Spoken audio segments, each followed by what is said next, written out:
Ben, thank you so much for joining me on Outlier Academy. I'm really excited to talk about what you're doing with R0. Yeah, no, I appreciate your interest in what we're working on and willingness to listen to me talk. I think as everyone will find out, it's going to be well worth it. We'll take a little bit to get into things and kind of tiptoe into what you're building, because I think we need to build up a little bit of the backstory. So to start, can you just share a quick sketch of your background? And as part of that, touch on why you felt compelled enough to kind of get out of venture and decide to found a company. Sure. It wasn't as, I'd say, premeditated as that. My background is venture capital. Been working in the industry for 22 years. I still work in it, albeit in a very different capacity than before R0. And ultimately, COVID hit me really hard, is probably the best way to put it. For me, it reminded me a lot of the same emotions I had around 9/11. Obviously, a very different set of circumstances, but it felt like another moment in time where everything was about to change. It really hit me. There is a moment I often think about, and it was in early March. I went to a local Whole Foods, and I just saw fright in people's eyes. You couldn't buy toilet paper, you couldn't buy paper towels. I saw people with full medical scrubs, and I was like, wow, okay, this is real. And at that point, there was still no concept of R0, but I was using my home office for the very first time in my entire life. My daughter, who was 11 at that point, was doing school at home. The streets in Los Gatos were totally quiet. And I just started thinking to myself that there's got to be some organization out there that knows how to deal with pathogens, because, ever since the advent of humans, we've had pathogens. And so I, for whatever reason, started thinking about hospitals. Again, not thinking I was going to start a company, but it was more intellectual curiosity, given that is a communal gathering place for sick people. And generally speaking, when you go to the hospital, you don't end up getting all of the other pathogens that are in the four walls. It felt like maybe there's some lesson that can be learned that would get my daughter back in school, would get me back in my office, and hopefully help prevent the spread of COVID. And so I started to research infection prevention in hospitals. There's a fair amount written about it. It's really not that complex. The way they think about risk is against three dimensions. It's hands, air, and surfaces. Very little in the way of technology that's been brought to mitigate the risk of pathogen spread. But what little technology that does exist looks something like this. And it is, tends to be UVC based in nature. So I'm reading about UVC light. I don't know much about it. I'm not an engineer by training. I've spent enough time in technology that I'm comfortable around it. But I start researching UVC, and what I learned is it's incredibly old. So the Nobel Prize in Medicine was awarded to someone named Niels Finsen in 1903 for his work with germicidal UV. It's been used to treat wastewater since the 1910s, HVAC since the 1920s, and it works so well, it's still used in that exact same capacity today. The reason for that is there's no pathogen on the face of the earth that has any resistance to UVC light. Unlike chemicals, which over time can build resistance to the chemical itself, UVC light is inactivating the pathogen at the RNA and the DNA level. So as long as the laws of physics remain, this system and others like it will be able to disinfect anything. That to me felt like, wow, okay, so the solution might be as simple as products like this being utilized to disinfect the air and surfaces in all of these environments that are struggling to deal with COVID.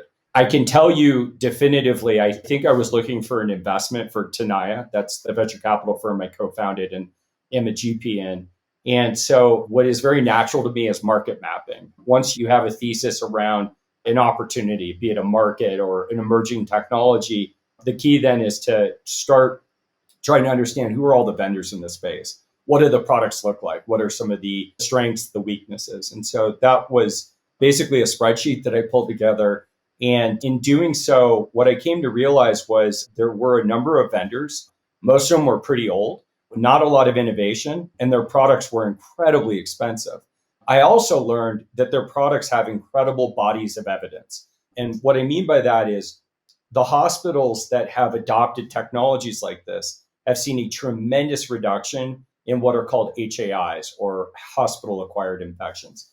These are secondary infections. So think, go in for a knee surgery, you come out with a staph infection. You go in for an MRI, you catch C. diff. As it turns out, my North Star, which was hospitals, do struggle with pathogens and they do struggle with infections. But the ones that tend to do best utilize systems like this to do a whole room disinfection. And what they're disinfecting is both the air and the surfaces. And so the body of evidence was rich. The products looked really interesting. They were very expensive. I reached out around this time, and this was probably the beginning of the second week in March, to the former head of product and engineering for one of my portfolio companies. It was a mobile marketplace, provided technical workers to come to your house or your place of work to fix an iPhone screen or install a Nest thermostat. And I had always remembered he was a very talented employee, but I always remembered he had a very non-traditional background for the head of product and engineering for a mobile marketplace. He's a mechanical engineer by training. He worked at Abbott right out of college, building medical devices. And then he went to a medical device startup and ran the neurovascular value chain. And so I reached out to him and I said, hey, Grant, I don't know what I'm doing. I'm using my home office. There's no one on the streets, but I'm doing a bunch of research into UVC light. It appears as though this is the gold standard for disinfection within hospitals and primarily being utilized in the highest risk environment, which is the surgical theater. Are you interested in digging in with me? And he said, sure. And so I shared with him all of the work that I had done. And I said, do you have any idea why these things are so expensive? There's a company in our space that sells their product for $125,000. And he said, I have no idea, but let me dig around. And it was probably 2 or 3 days later. I don't remember exactly. Everything sort of over the course of the past year blurs together. But he just said, it's just a light with a timer. It shouldn't cost that much. And he had actually sketched out on a napkin what he thought a product should do and what it should look like. And it looks pretty similar to this. And he said, look, I think we can sell the thing for, call it a fifth of the cost of these other units. And I think we can have incredible margins. And I said, well, this is awesome and very exciting, but you're obviously missing something. There's got to be some reason why that's a $125,000 product and you just haven't figured it out. My venture hat was on. I said, we've got to do more due diligence and we've got to find someone that actually understands this market. We networked our way into a conversation with someone named Dr. Richard Wade. Dr. Wade ran Cal OSHA for more than a decade. He taught at Harvard and Oxford. And when we spoke to him, he was the principal scientist at an environmental health and safety consulting practice called Omega. And in that role, he wrote the disinfection protocols to reopen Blackstone's offices. And he wrote the disinfection protocols for the Diamond Princess boat. And so we pitched him on this idea and he loved it. He said, look, I've been using UVC in labs for decades. It is incredible. I think its moment is now. And it has just a tremendous number of advantages when compared to chemicals. And we said, well, that's great, Dr. Wade, but what are we missing? Why is it that companies like Xenex sell their product for $125,000 and we think we can build a better version of that and sell it for a fifth of that cost? And he said, you're not missing anything. He said, pricing in this market is really just an artifact of our screwed up healthcare system. It's the reason why when you need stitches and you go into the ER, it could cost $2,000. He said, it really comes down to how expensive HAIs are for hospitals. And as it turns out, HAIs are incredibly painful, both for the patient, the family, as well as the hospital. So these are top 10 leading killers in the US every year. And they'll cost a hospital anywhere from $20,000 to $40,000 to remediate. So the industry has really evolved around this concept of, look, if we save you 3 to 4 HAIs, it pays for this $125,000 piece of hardware. And when we understood that and we recognized that we could build a better product, we decided to go start the company. We recruited a third co-founder, a brilliant guy named Eli Harris. Eli co-founded a company called EcoFlow, which just became a unicorn and had recently moved back from China. And so the three of us sat down and decided to go forward with the business, call it in late March. And ultimately, my initial thought with it was I would seed the company and be an active board member. But what ultimately happened is I realized there's a much bigger opportunity than helping organizations deal with COVID. And that's disinfection is just broken. It's a giant industry. It's dominated by 100 to 150-year-old chemical companies like Ecolab and Clorox. Their products are horrible for people. So there's been countless exposure lawsuits. It's terrible for the environment. They're incredibly carbon intensive to transport, but the manufacturing process is also horrible. They create super bugs because of resistance. But above and beyond all of those big challenges, they don't do what you think they do. COVID as a virus tends to spread through the air. So applying more Clorox to a school or in an office environment, it's not doing anything. If you're focused on bacterial infections, they do in fact spread on surfaces. But how often are you seeing E. coli and salmonella outbreaks in schools or in an office? And so ultimately, the three of us sat down and just said, this whole thing is messed up. And if the goal of disinfection is infection prevention, you really have to address air and surfaces and do so in occupied spaces. And so that really became the mission of the company. And we started working on products that provide that even before we had launched this product. And we launched those in Q4. It's fascinating. You covered a ton of ground, so I've got a few follow-up Sure. questions on all of that. Just really quickly on the name, I'm guessing R refers to the transmissibility of a pathogen, and so R0 is trying to lower that as low as you can. That's right. So R naught is basically the coefficient of virality for a pathogen type. The higher the number, the worse it is. And so if you have an R naught of 10, one person, for every one infection, 10 additional people gets sick. And so, obviously, I don't think there will ever be such thing as R0, but the goal for the business is to drive us as close to that as possible. It's a really interesting example. One, talking about this UVC technology has been around, 100 plus years now. So it's a very old technology. And, and then it still feels like it, one, hasn't quite penetrated the market and isn't being used in all the ways that it can. And so I'm curious, when you were talking to that doctor and he was saying he really thinks the moment is now, why is that? And why is it that all of a sudden 100 years in, this technology maybe is really ready for prime time? Yeah, it's one of those things. I think the answer has been staring us straight in the face. And it took COVID as this moment in time where we needed to find enhanced disinfection solutions for everyone. It was not just to the hospital standard. Every organization, and again, this was in early 2020, we didn't have therapeutics. There was really not even a very clear protocol of how to address a sick patient. And so disinfection or preventing additional spread was incredibly important. And so, I think his commentary was really stemming from that concept that everyone was struggling to effectively do more to reduce the spread of things.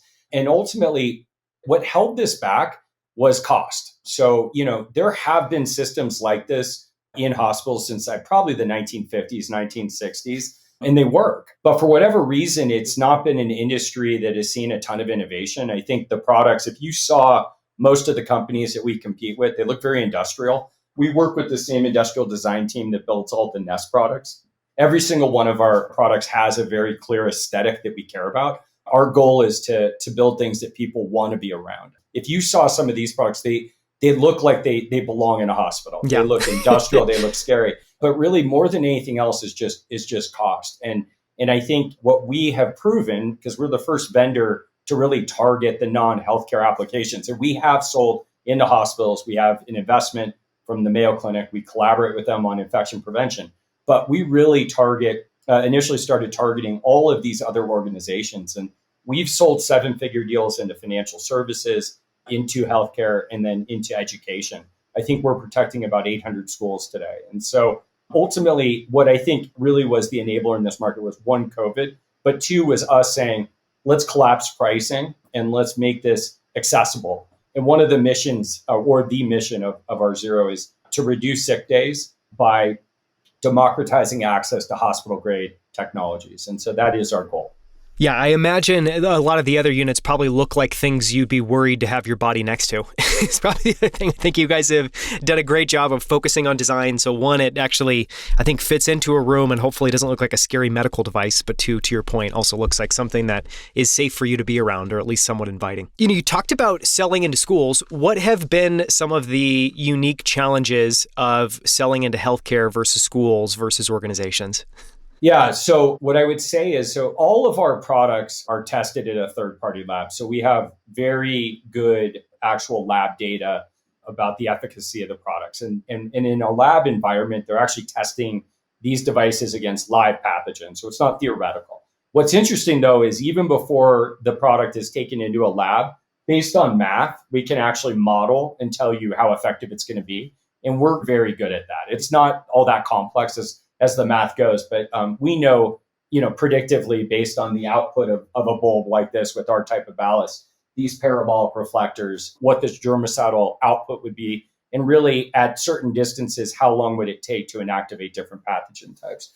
And what I would say is that lab data has really been incredibly impactful as we sell into most organizations. In hospitals, that is required. But what they also want above and beyond that is clinical.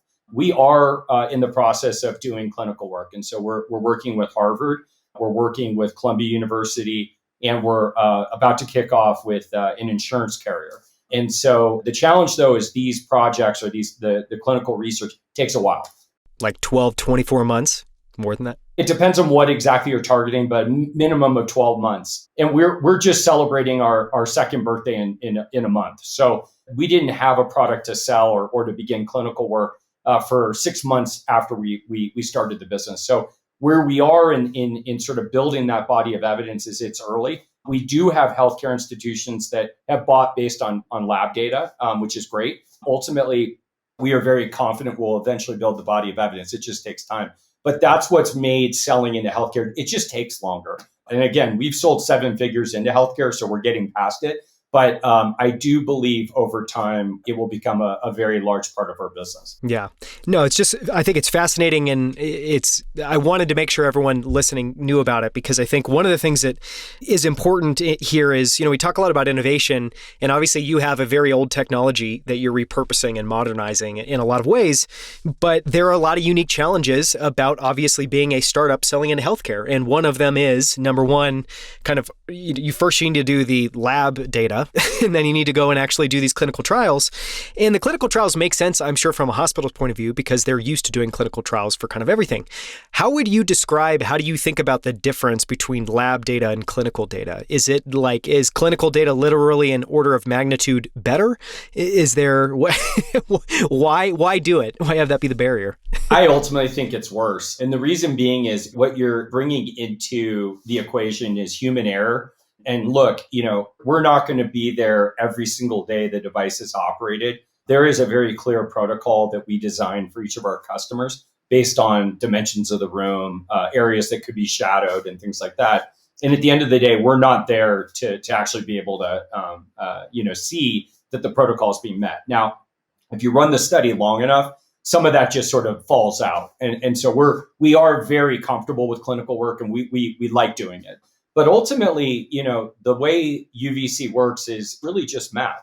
It's the intensity of the light at a certain frequency. So UVC is a spectrum. It's not a single wavelength. This system operates at 254 nanometers. We have an air disinfecting unit that operates at 265 nanometers. And we have a human safe wavelength of light, which is 222 nanometers.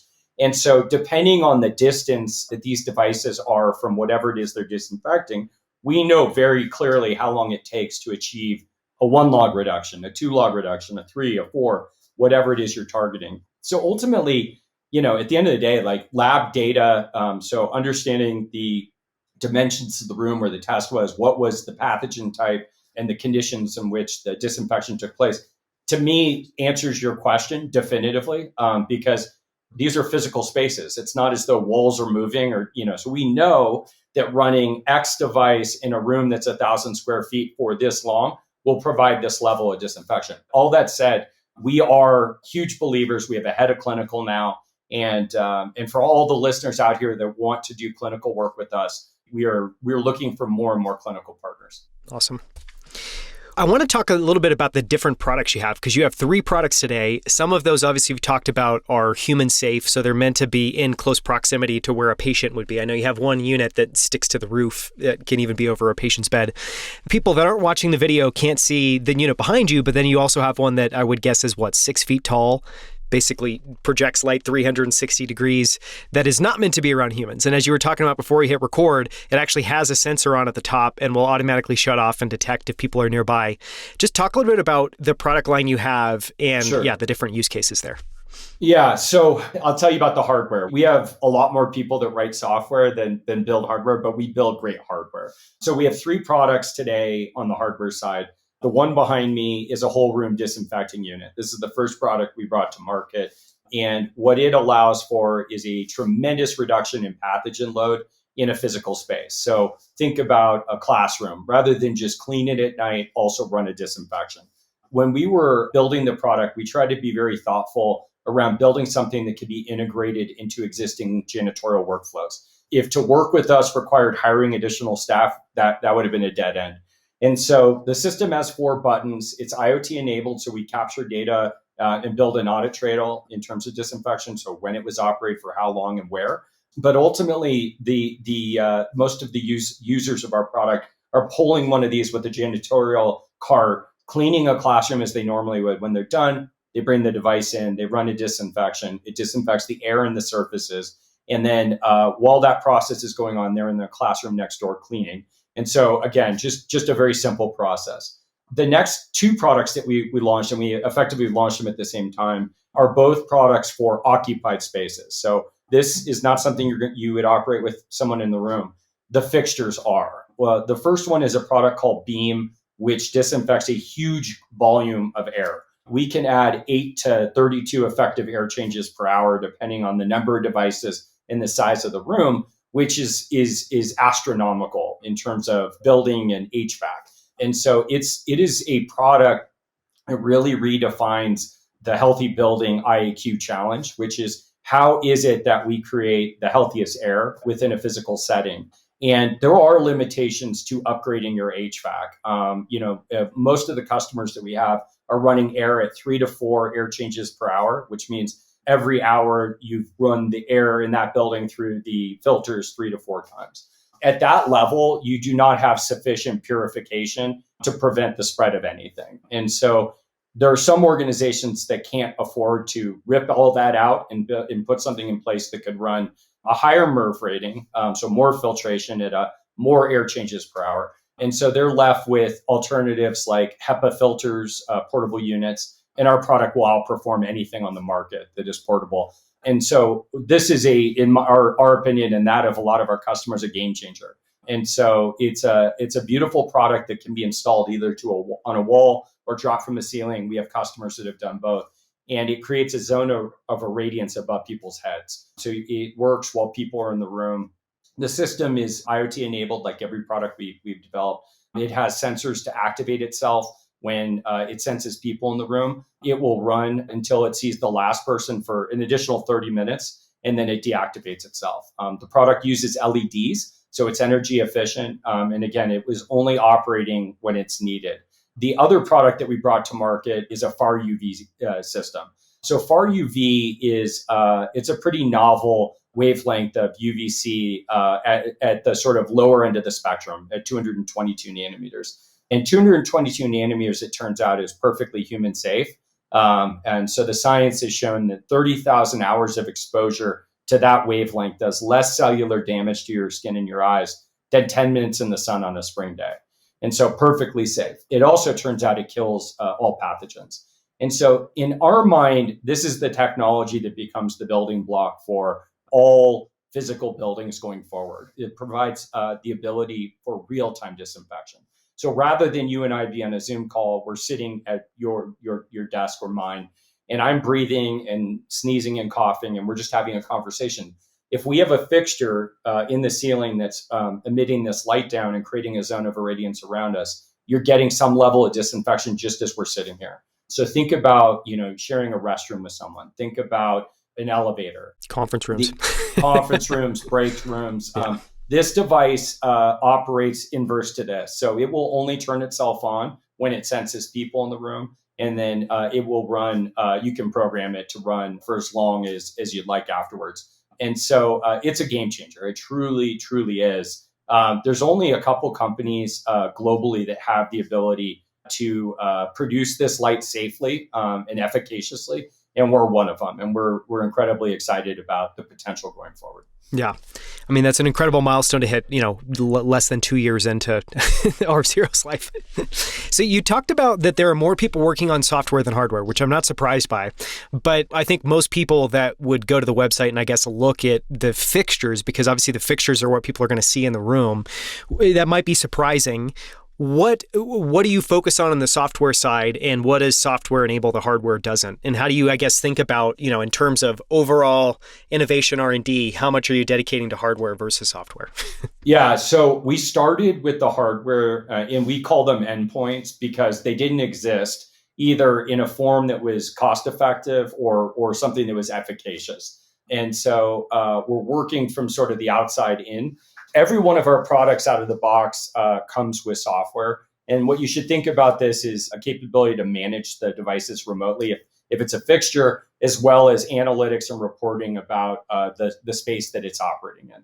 But ultimately, we have a very clear roadmap of additional software products that we want to build on top of that. And so it starts with the floor plan. And from there, we have the ability to layer in our risk model. So we have a dynamic risk model that we've created based on a lot of math, much of which originated at MIT. And it allows us to score spaces based on physical attributes and the way they're utilized. And we can score for different pathogen types. We also acquired a company last year that has occupancy sensors. And this is providing our risk model with data about where people are and are not. And that obviously changes the risk of a space over time. You'll see us move into other sensor-based technologies going forward, like IAQ.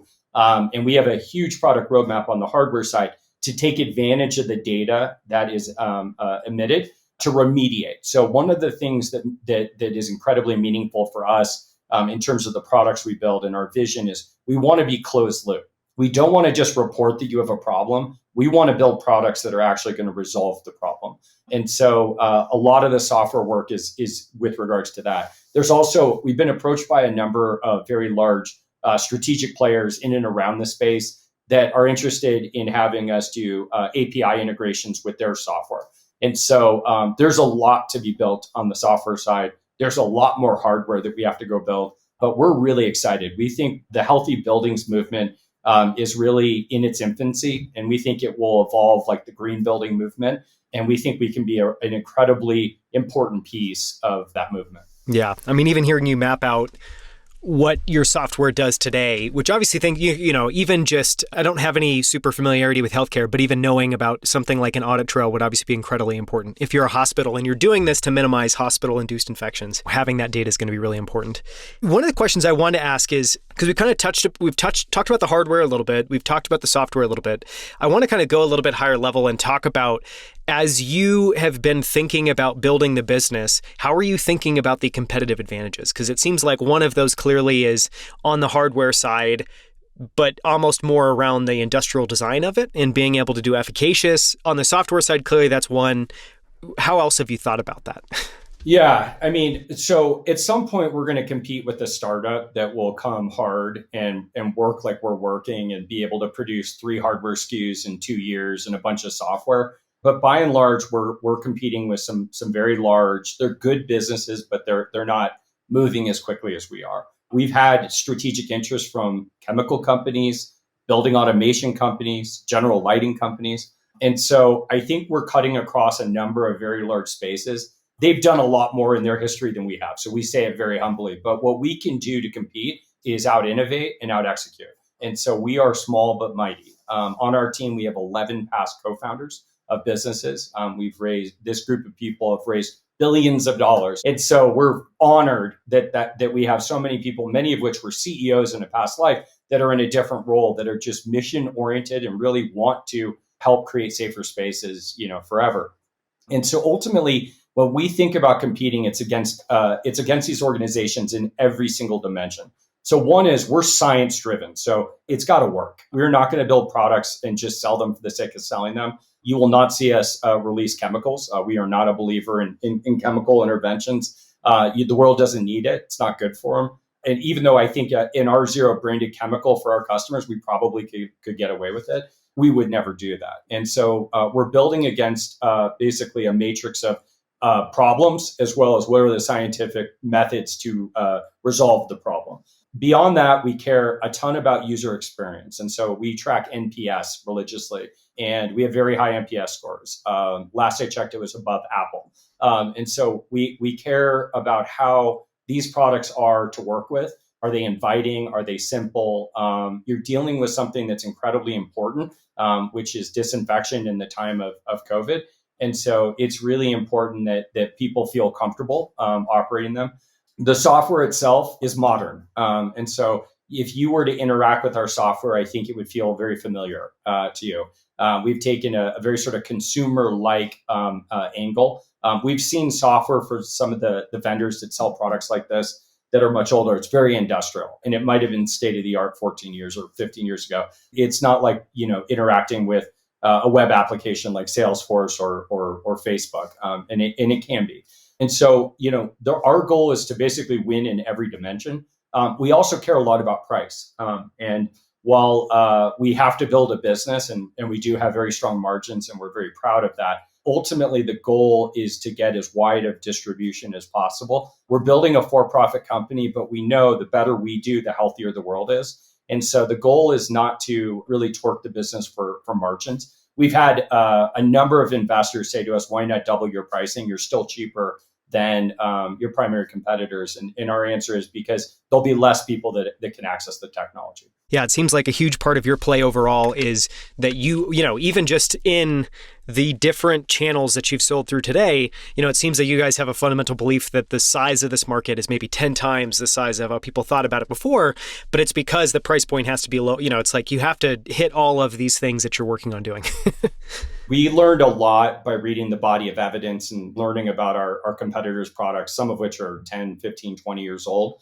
And it really gave us the map of what we had to build because we had to build something better. We had to make our product emit more energy so that it would disinfect the same size spaces faster. And we did that. But we also came to realize that while healthcare is a really important market and it will be an important part of what we do, taking the technology outside of healthcare is a much bigger opportunity. Yeah. And I think, in a lot of ways, that also goes right to the heart of why you founded the company early on, is to help people like your daughter be able to go to school and not have as many sick days and not have schools closed down for 10 days. Just all of the incredible disruption that COVID's brought. Yeah, it's interesting. Influenza, you become a student of pathogens, and I tend to wash my hands a lot more than I used to. But it was interesting it was in the summer of 2020, in South Africa, they effectively had no flu season because that was their winter. And that was the moment where we all realized that all of these different pathogens that are endemic, so 40 million Americans gets influenza, 20 million Americans gets norovirus, doesn't need to be that way. We've accepted it. And to me, we've accepted it because of the limitations of trying to use filtration for disinfection and to use chemicals to deal with viruses. And so, as that started to click, we're like, wow, it doesn't need to be that way. We actually got rid of the flu. If all we did was go after the flu, so forget COVID, and we obviously focus on that and norovirus, every year, influenza is a top 10 leading killer in the US. It tends to get virally spread through schools, but the people that die are over the age of 65. It's the grandparents. And so if we can slow the spread of these pathogens at the school level, there's a down sort of market or downstream effect where some of the grandparents and parents aren't going to die. And so there's a huge impact on just society if that's all we solve. Yeah. Even just parents, any parent of young kids knows how much sicker you are as soon as you have kids and they're bringing back everything from the school home. And, it also seems, going back to that initial comment around why is maybe the right moment in time, it does seem like obviously being at a point in time where we have a major pathogen that's airborne spread obviously can tip the needle into why something like UVC as opposed to surface treated chemicals makes a big difference. I want to ask one question around, Internet of Things I feel like this was a buzzword I heard a lot, 5+ years ago. And now today, I can think of a few businesses that effectively have a very successful model that are true with Internet of Things, but it's largely your model. It's like these physical hardware devices that are then connected, and the software is really the powerful layer.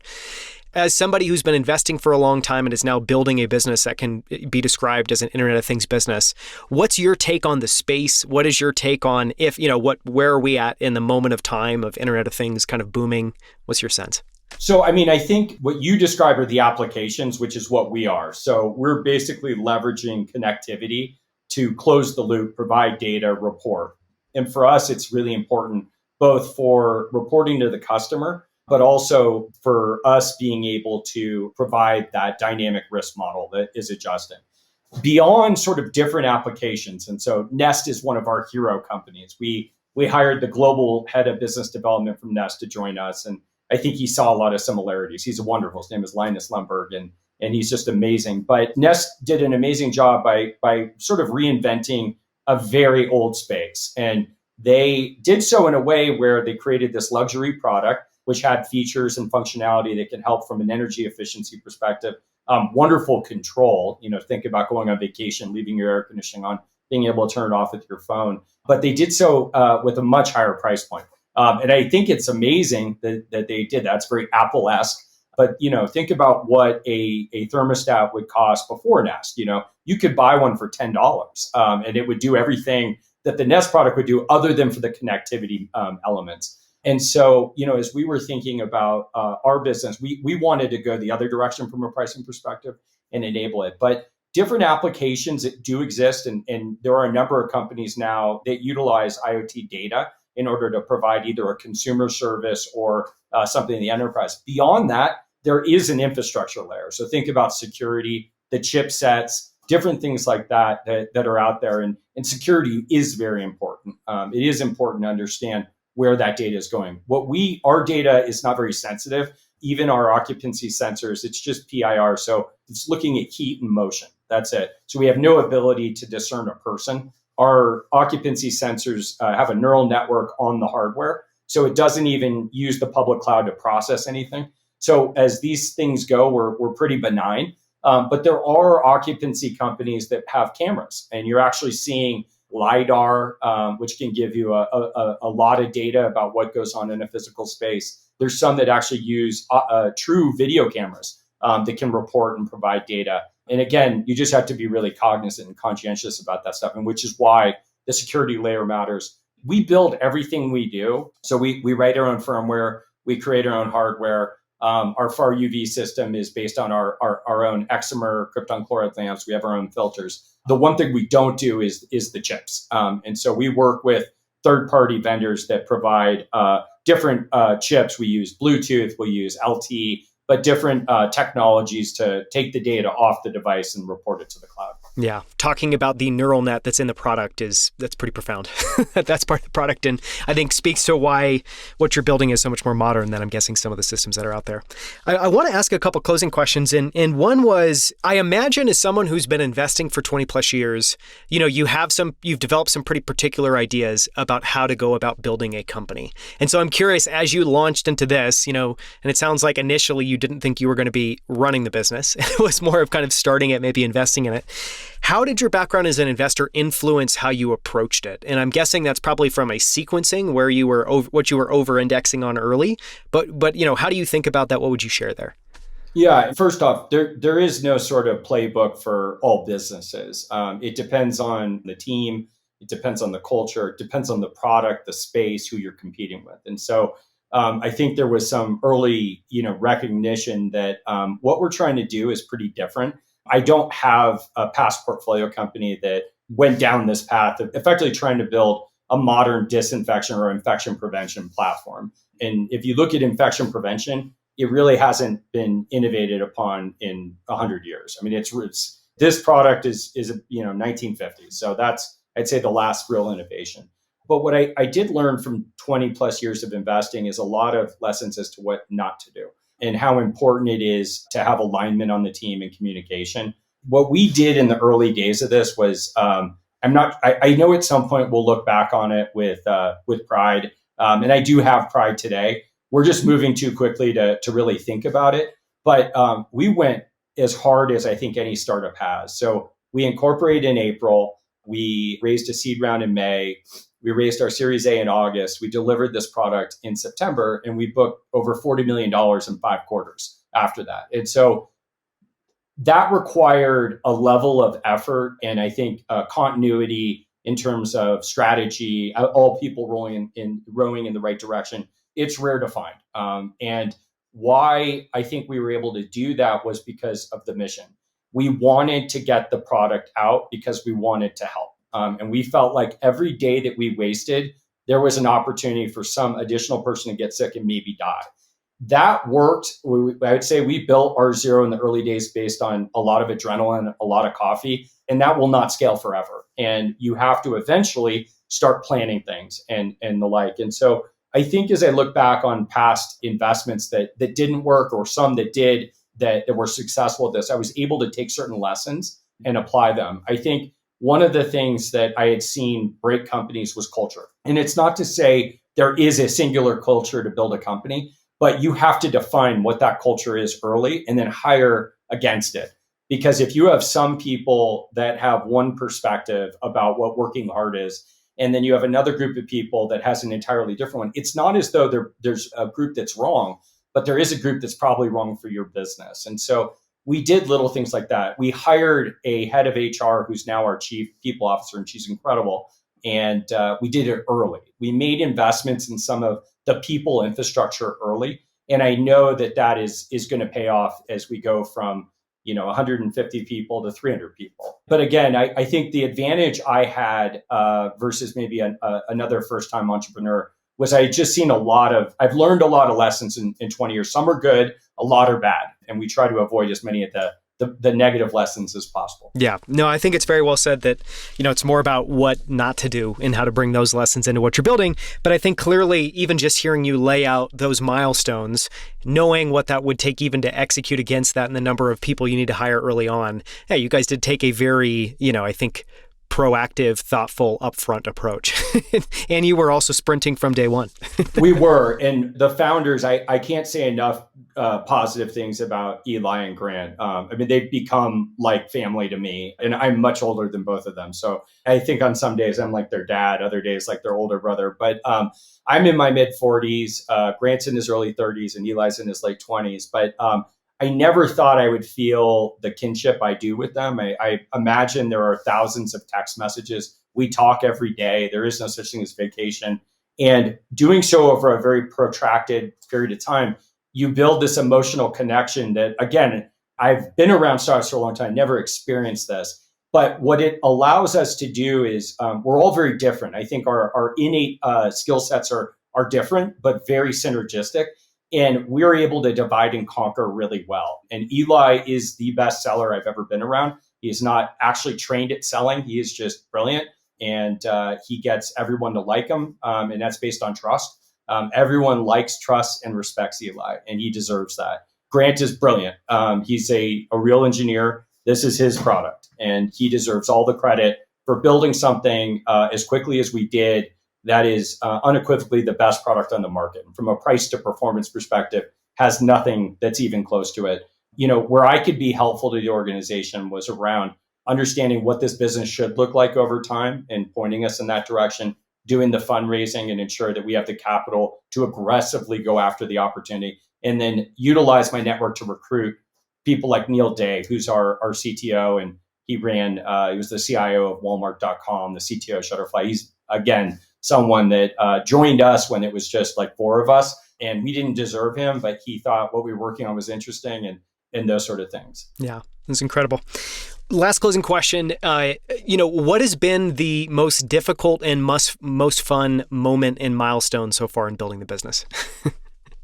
The most difficult, getting the first couple products out the door and stable it was like whack-a-mole. We would fix one thing and there would be some other problem. It was all at the IoT layer, and it had to do with the chipset we were using, and we eventually did it, but it was incredibly painful. And we had a ton of orders, and we were not going to ship these products until they worked. And we had angry people that were saying, I want the product. And we understood it because they're dealing with COVID. And so it was like every day was frustrating. And I could do nothing. All I could do was to talk to the customers and let them know that we are doing everything in our power to get the devices to them as quickly as possible. And so that was frustrating. I felt impotent.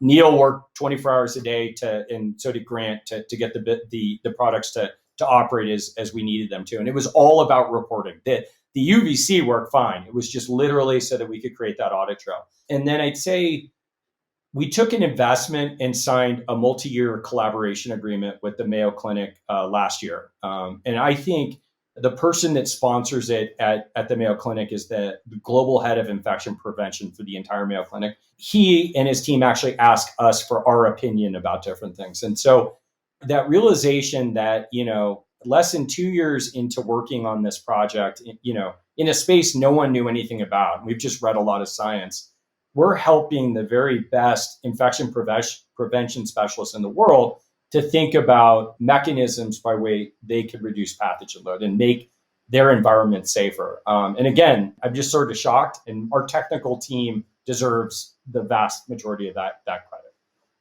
I mean, it's just incredible what you guys have been able to accomplish in less than 2 years. And it's also, I think this is, I feel like when I first started looking at R0, it's not a space I would ever intuitively think about. But as soon as you thread that needle of why it matters, how big the opportunity is, why it's new and novel, I think it's really interesting. So it's fascinating to then think back to the origin story of just super humbly being like, there's got to be a better way, trying to figure that out. And then here we are 2 years later with 40 million plus in sales. So anyone listening can learn more about R0 by visiting r0.com.